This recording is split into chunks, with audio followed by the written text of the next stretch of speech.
More of a team player, I echoed, keeping my voice steady while my nails bit into my palm beneath the desk. Across from me, my manager, Helen McBride, sat in her corner office overlooking downtown Chicago. Mid-50s, blazer too tight, smile too polished. She leaned back, her tone syrupy. "Camille, you're brilliant. But Rachel, she's got charm. People like being around her. She's just easier. Easier. Not more capable, not more accomplished, just easier." I was 41 now. I had joined Westlake Strategies at 35, leaving behind a teaching job and plunging into corporate life with everything I had. 6 years of midnight reports, last-minute presentations, and salvaging client accounts no one else could touch. I doubled our Midwest portfolio, redesigned a training system, and saved the company nearly $2 million in operational waste. But Rachel, with her lunch selfies and carefully curated girl boss quotes, was getting the promotion. I watched Helen pretend to shuffle papers, waiting for me to thank her, to be gracious. Instead, I slid a crisp white envelope onto her desk. "I appreciate the feedback," I said with a calm smile. "Here's my resignation. Effective 2 weeks from today." Helen's composure faltered. "Camille, wait. Let's talk this through." "No need," I replied. "I was clear and I am focused on outcomes. That's why I'm leaving." What she didn't know, what no one had noticed, is that while Rachel was busy pleasing, I had been building my own leadership development firm. Fully registered, quietly growing, profitable since Q2. I didn't lose today, I just outgrew the room. If you felt every word like it was your own story, don't forget to subscribe and follow along, because what Camille does next will prove that walking away isn't giving up, it's leveling up. Something that would make Helen's promotion decision look like the farce it truly was. As I stepped out of her office, I felt the shift ripple through the river north floor of Westlake Strategies. Heads turned, conversations quieted, and I knew Rachel was already imagining where she'd hang her girl boss poster above my old desk. But I moved with calm purpose, returning to my space like it was just another Monday. Because tucked inside that resignation envelope was a second document, one that would make Helen choke on her artisan latte. The following 2 weeks were theater. Rachel swanned through the bullpen with a latte in hand and a spotlight in her mind. On the 4th day, she leaned over my cubicle wall, lips curled into a smug half-smile. "Cam, I hope you're not too disappointed. I mean, I know you really wanted that spot."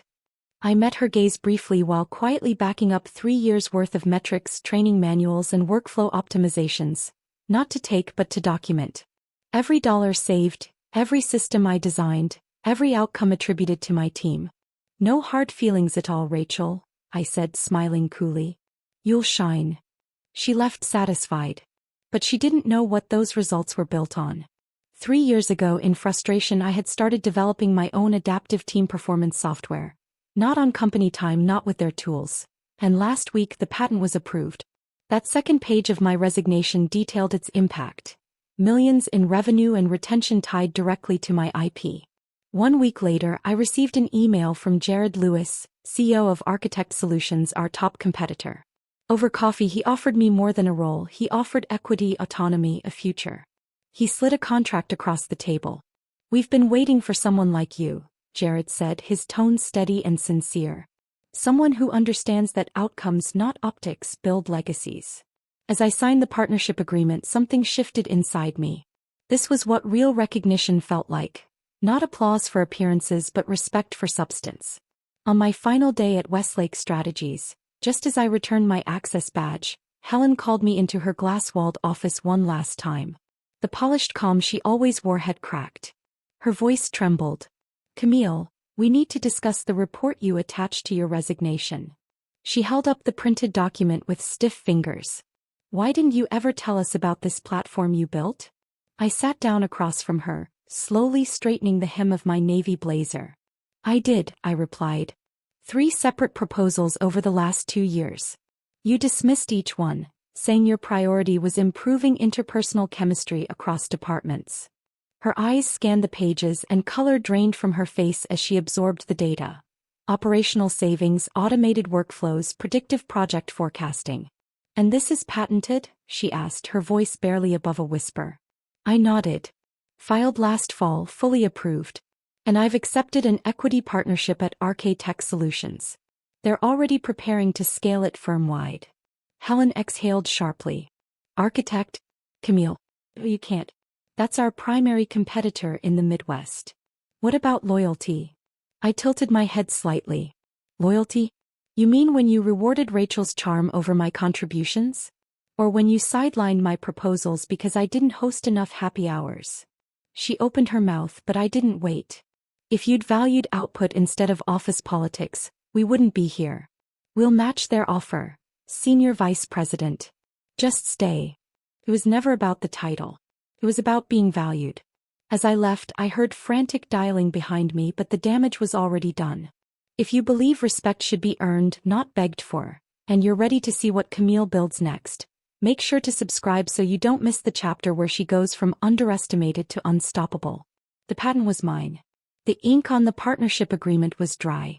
And as for Rachel, she was about to learn the hard way that charisma can open doors, but only substance keeps them from slamming shut. That evening, as I packed up the last of my things, I spotted a sticky note left on my monitor. Sad to see you go. Stay in touch. Rachel. I smirked, crumpled it, and tossed it into the bin. She'd hear my name again soon enough. In fact, the whole industry would. My first day at Architect Solutions felt like stepping into a different universe. Gone were the beige walls and passive-aggressive Slack threads. My new office overlooked Lake Michigan with floor-to-ceiling windows, sleek design, and a nameplate on the door that read Camille Bennett, Partner, Strategy and Systems Innovation. But the real shift wasn't the title, it was the respect. Jared Lewis, the CEO, held a full all-hands meeting to welcome me. But it wasn't a typical onboarding speech. He told my story. He spoke about the platform I developed, its measurable impact, and how it had already changed how firms operate. Cami isn't here to fill a role, Jared said. She's here to lead a new frontier. Her work has saved millions. It's brilliant. It's proven. And it's just the beginning. At Westlake, I was a ghost behind the curtain. At Architect, I was the architect in the spotlight. And then, 3 months later, came the moment that sealed it. Mid-strategy workshop, my phone buzzed. A message from Tarek Henderson, one of the few sharp minds left at Westlake. Check the news. Something big just dropped. I slipped into my office and pulled up the headline. Westlake Strategies loses 30% of clients after Q2 systems breakdown. The article was brutal. Missed deadlines, ballooning budgets, 3 flagship clients gone. The report described Westlake's internal systems as fractured, outdated, and alarmingly dependent on undocumented processes. But one quote hit home from a former client of mine. Service has collapsed, said Thomas Kwan, CEO of Terranova Solutions. We once trusted Westlake with enterprise-level integrations. Now they can't even deliver on basic timelines. It's like the backbone of their operations disappeared. I smiled. Ted, I was that backbone. The system they'd undervalued, dismissed, and handed off to someone with zero understanding of how to sustain it. Second buzz, this time from Tarek. Rachel's having a full-blown meltdown in the break room. I leaned back, sunlight reflecting off the lake and spilling into my office. I didn't need revenge, I had results. If you've ever been dismissed, sidelined, or passed over for someone louder but far less capable, subscribe to the channel because Camille's rise is just getting started. And what comes next will shift the whole industry. Rachel had spent years mimicking competence, repeating buzzwords, smiling her way into rooms she didn't deserve to be in. But now she was exposed. And Helen, who gambled on appearance over ability, was watching her decision unravel in real time. Meanwhile, I had bigger moves in motion. At Architect, my system wasn't just running, it was revolutionizing. Project timelines were cut by 52%. Client satisfaction scores hit an all-time high. Operational KPIs were off the charts. Jared had already approved a full-scale rollout across divisions, and 3 Fortune 100 companies were in negotiations to license my platform. They underestimated me. Now they were trying to catch up. One crisp Thursday morning, 6 months after I left Westlake Strategies, I walked into my architect office to find Jared Lewis standing by my desk, holding a folded copy of the Chicago Business Ledger. "Have you seen this?" he asked, raising the paper. The front page headline read, "Westlake Strategies announces emergency restructure amid mass departures and system collapse." I took the paper and nodded. I saw. Looks like they're dismantling everything. They're finally admitting how badly they mishandled their people. Jared said, They tried to rebuild your platform in-house, but they didn't understand the foundation. I already knew. They thought it was just code, but it was the logic behind the code that made it scalable. Jared gave me a slow, knowing smile, the kind that only comes from watching the long game unfold. Which is why the board voted unanimously to promote you, he said. Starting next week, you'll be our Executive Vice President of Strategic Innovation. You've not just improved our systems, you've changed our direction. A quiet warmth rose in my chest. This was what recognition should feel like. Not applause for being agreeable, but respect for building something real. Later that afternoon, as Chicago's skyline glowed gold in the sunset, an unexpected email landed in my inbox from Helen McBride. Subject: Apology. I assume you've heard what's happening at Westlake. I want you to know I was wrong. Dismissing your work was the worst mistake of my career. The board now knows what you built and what we lost. I resigned last week. Rachel stepped down a month ago. Turns out deliverables don't respond to charm. I stared at the screen, unread emotion flickering across my face. Validation had arrived. Not that I needed it, but it was poetic all the same. The email from Helen continued. I know it's too late to change what happened, but I wanted you to know you were right. Results do matter. I just wish I'd seen that sooner. Best Helen. I read it twice. There was a time when a message like that might have broken something loose inside me, when even late recognition could have been enough to patch old wounds. But that time was gone. Now, in my corner office at Architect Solutions, sunlight glinted off the glass frame surrounding my patent certificate. Behind me, a polished plaque commemorated our highest-performing quarter to date. On the shelf, a fresh copy of Forbes was open to a feature naming me one of the top 10 women redefining tech innovation. Helen's message was no longer a reckoning. It was a footnote. I clicked reply and typed just one line. Thank you for your message. You're right. Results do matter. I wish you well in what comes next. I hit send, then looked around my office. Every inch of it, every ounce of respect in this space had been earned, not gifted, not bartered for, but built. The next morning I called a full team meeting. The room filled quickly, engineers, analysts, designers. Not one person was there to show face, they were here because they cared. Once we settled, I stood.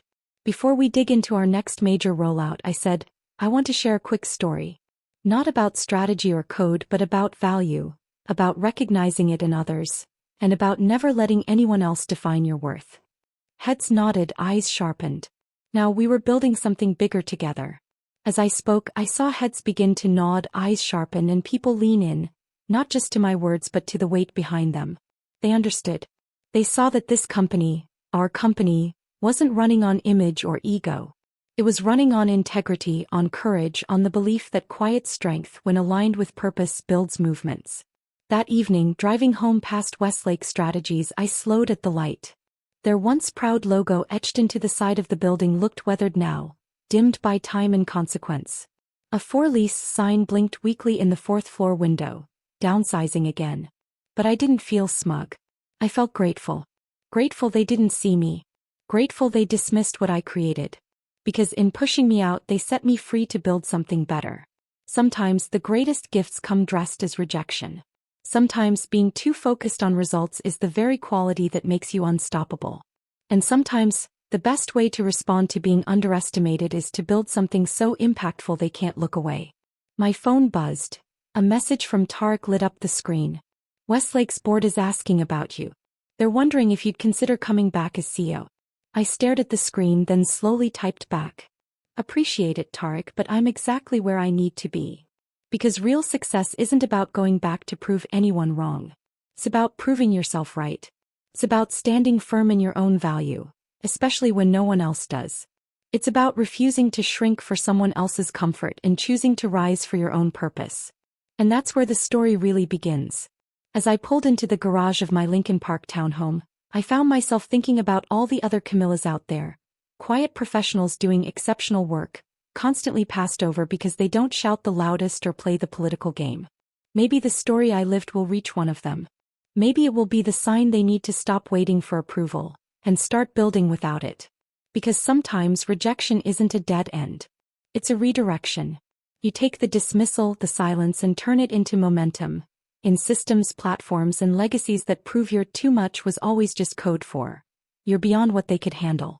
That night, sitting in my home office reviewing global licensing proposals for the system I once built in secret, I felt a deep sense of peace.